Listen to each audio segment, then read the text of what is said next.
नमस्कार दोस्तों, स्वागत है आपका हमारे चैनल स्पिरिचुअल एंड हेल्थ में। आज हम बात करेंगे अश्विन कृष्ण पक्ष की इंदिरा एकादशी के बारे में, जो कल यानी 17 सितंबर 2025 को है। यह इंदिरा एकादशी बहुत ही खास महत्व रखती है क्योंकि यह पितृपक्ष में आती है और इसका संबंध सीधे तौर पर हमारे पूर्वजों से होता है। इसे पितृपक्ष एकादशी भी कहा जाता है।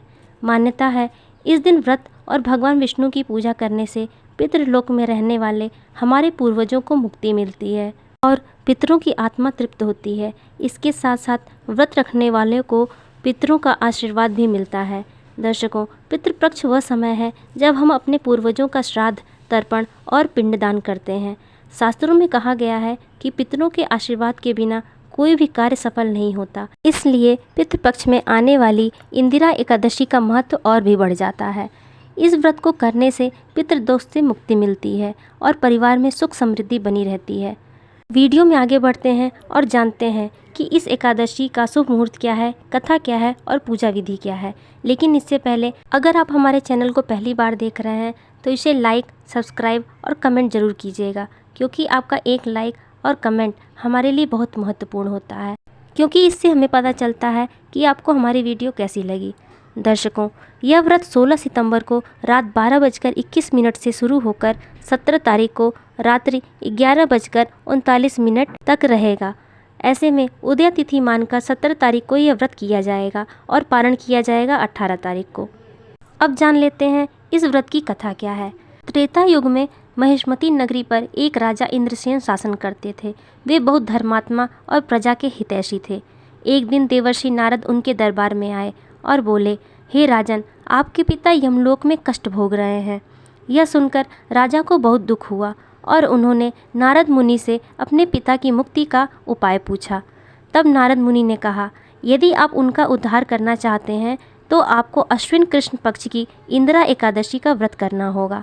राजा ने नारद मुनि की आज्ञा मानकर विधि विधान से व्रत किया और विष्णु भगवान की पूजा करके पितरों के नाम से दान पुण्य किया, जिसके फलस्वरूप उनके पिता को यमलोक से मुक्ति मिली और वे विष्णु धाम को प्राप्त हुए। अब जानते हैं इस व्रत की पूजा विधि। इस व्रत को करने के लिए प्रातःकाल स्नान करके व्रत का संकल्प लें। घर में भगवान विष्णु की प्रतिमा या चित्र को गंगा जल से शुद्ध करें।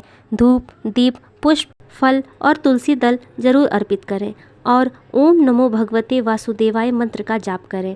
दर्शकों, इस दिन व्रत करने वाला व्यक्ति यदि अपने पितरों के लिए जल अर्पण करता है तो यह हजारों श्राद्धों के समान फल देता है। कई ग्रंथों में ऐसा उल्लेख है कि इस व्रत को करने से 7 पीढ़ियों तक पितरों की मुक्ति होती है और जो भी मनुष्य इस व्रत को करता है उसको अकाल मृत्यु का भय नहीं रहता। घर में समृद्धि, शांति और सौभाग्य की वृद्धि होती है और पितृदोष और पूर्व जन्म के कर्म दोषों से मुक्ति मिलती है। यही कारण है कि अश्विन कृष्ण पक्ष की यह एकादशी न केवल हमारे लिए बल्कि हमारे पूर्वजों के लिए भी कल्याणकारी है। यह व्रत हमें यह सिखाता है कि पूर्वजों का सम्मान और स्मरण करना कितना आवश्यक है। इस दिन यदि हम पूरे श्रद्धा भाव से व्रत करें, पूजा पाठ करें और दान पुण्य करें तो हमारे पितर प्रसन्न होकर हमें आशीर्वाद देते हैं और हमारा जीवन सुख समृद्धि से भर जाता है। तो इस इंदिरा एकादशी पर आप भी व्रत करें, पितरों के लिए दान पुण्य करें और भगवान विष्णु का स्मरण करके अपने जीवन को सार्थक बनाएं। अगर वीडियो अच्छी लगी हो तो लाइक ज़रूर करें और कमेंट में अपनी राय ज़रूर बताएं। नमस्कार।